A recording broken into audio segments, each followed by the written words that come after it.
आज जो हमारी क्लास है, हमारी क्लास होने वाली है महाराणा प्रताप। हमारे भारत के, राजस्थान के ही नहीं वरन भारत के बहुत ही वीर योद्धा महाराणा प्रताप के ऊपर आज मैं कहानी सुनाने वाली हूँ आपको। राजस्थान में ही नहीं वरन भारत में ही नहीं बल्कि अंग्रेज भी इनकी वीरता की प्रशंसा करते हैं। तो बने रहिए मेरे साथ महाराणा प्रताप की स्टोरी सुनने के लिए। Learning legacy.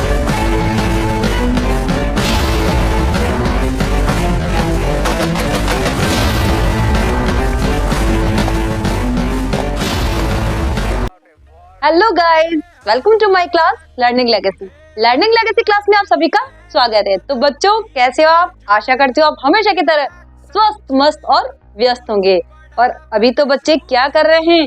शादी में एंजॉय कर रहे हैं, मनोरंजन कर रहे हैं, खूब शादी में डांस कर रहे हैं, पटाखे फोड़ रहे हैं।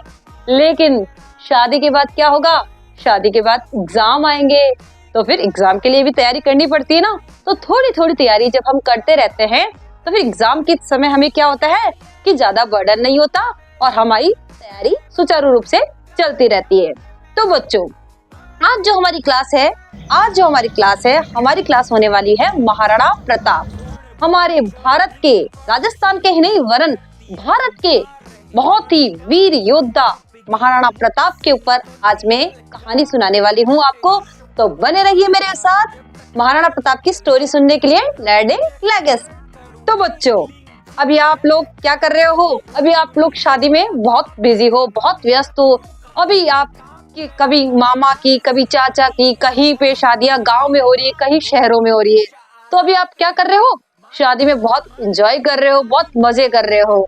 लेकिन जब शादियां खत्म होगी तो क्या होगा? एग्जाम्स आ जाएंगे। तो तब हम क्या करते हैं? अभी थोड़ी हम जब तैयारी करते रहते हैं तो हमारी तैयारी क्या होती है? चलती रहती है। तो बच्चों, आज मैं आपको क्या सुनाने वाली हूँ? हमारे वीर शिरोमणि महाराणा प्रताप की कहानी सुनाने वाली हूँ। तो बच्चों, होता यूं है कि जो हमारे महाराणा प्रताप, जो कि मैंने बताया है कि जो हमारे राजस्थान की भूमि है, वो किसकी भूमि है? वीरों और वीरांगनाओं की भूमि है। तो हमारी जो भूमि, राजस्थान की भूमि, वीरों के लिए और वीरांगनाओं के लिए प्रसिद्ध भूमि है। तो वैसे ही हमारे जो राजस्थान के वीर महान योद्धा महाराणा प्रताप भी एक बहुत बड़े शासक और वीर योद्धा के रूप में जाने जाते हैं। राजस्थान में ही नहीं वरन भारत में ही नहीं बल्कि अंग्रेज भी इनकी वीरता की प्रशंसा करते हैं। जैसे कि हमारी झांसी की रानी लक्ष्मीबाई की प्रशंसा करते थे अंग्रेज, वैसे ही हमारे जो महाराणा प्रताप हैं उनकी प्रशंसा हमारे राजस्थान के नहीं भारत के लोग उनकी वीरता की तारीफ करते हैं, प्रशंसा करते हैं, क्योंकि उनमें इतनी वीरता थी, इतना साहस था, तभी तो महाराणा प्रताप को आज याद किया जाता है। तो बच्चों, होता यूं है कि महाराणा प्रताप जो हमारे बहुत ही बड़े वीर योद्धा थे, उनका जन्म कहाँ होता है? कुंभलगढ़ के कटारगढ़ क्षेत्र में उनका जन्म होता है। अब 9 मई 1540 को हमारे वीर योद्धा महाराणा प्रताप का जन्म हुआ है। कहाँ पर? सिसोदिया राजवंश के राजघराने में उनका जन्म हुआ है। तो बच्चों, जो महाराणा प्रताप के पिता कौन थे? महाराणा प्रताप के पिता थे उदय सिंह, जो कि सिसोदिया राजवंश के घराने के थे। और इनकी माता का नाम था जयवंताबाई, जो कि पाली के अखेराज की पुत्री थी। तो हमारे महाराणा प्रताप के पिता और माता का नाम क्या हुआ? पिता का नाम है उदय सिंह जी और माता का नाम है जयवंताबाई। तो इन दोनों के पुत्र कौन है? हमारे महाराणा प्रताप।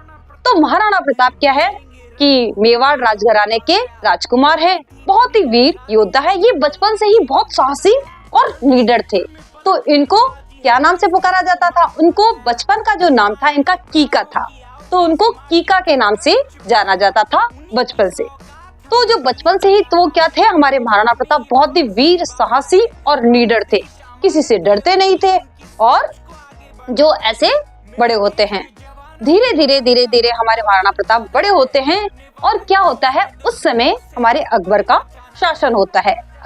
तो बच्चों, उस समय क्या था कि हमारे जो राजपूत के जो राजघराने थे वो क्या थे?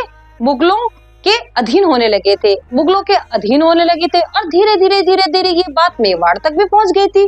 अब मेवाड़ को भी क्या था कि जो अकबर का जो मुगलों का जो शासक था, मुगलों का जो शासन था वो क्या था, अब मेवाड़ को भी अपने अधीन करना चाहता था।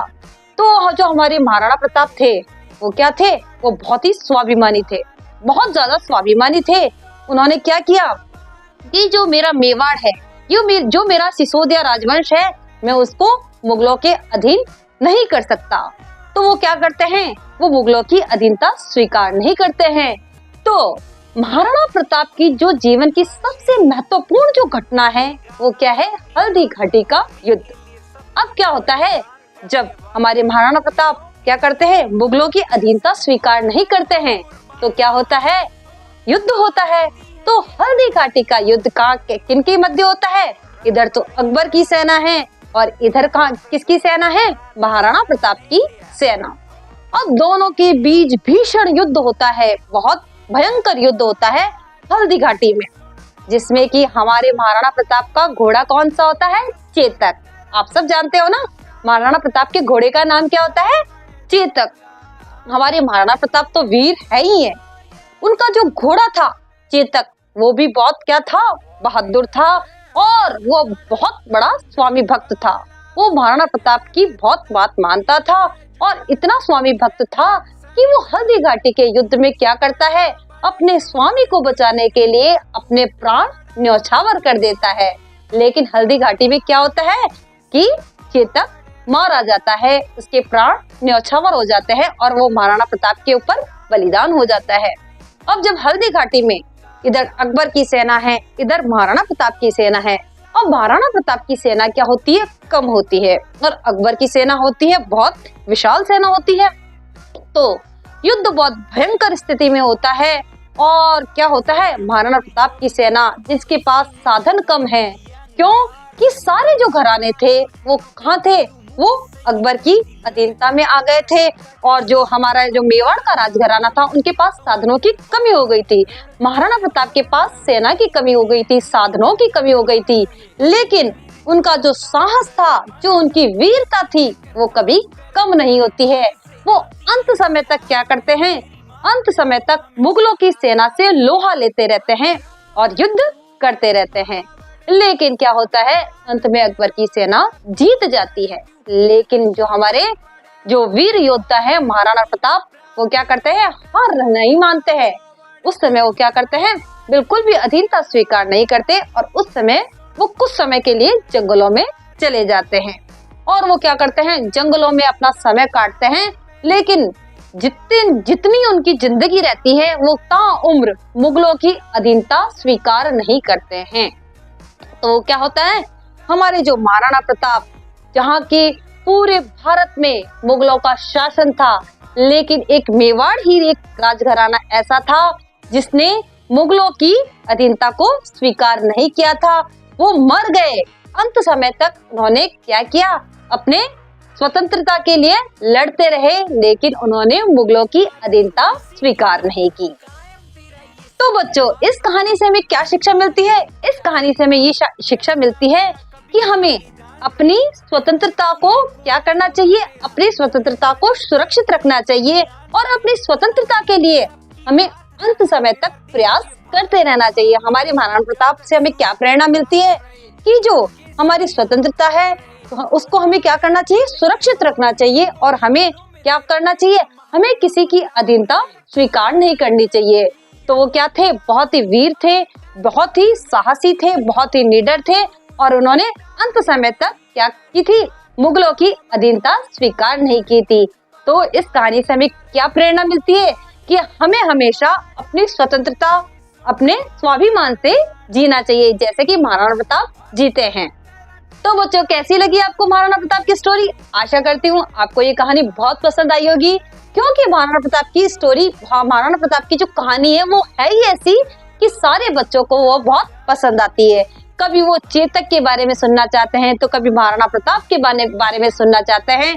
तो बच्चों, आशा करती हूँ कि आपको ये महाराणा प्रताप की स्टोरी कहानी बहुत पसंद आई होगी। यदि आपको कहानी अच्छी लगे तो आप क्या करोगे, लाइक करोगे, शेयर करोगे, सब्सक्राइब करोगे और कमेंट जरूर करोगे।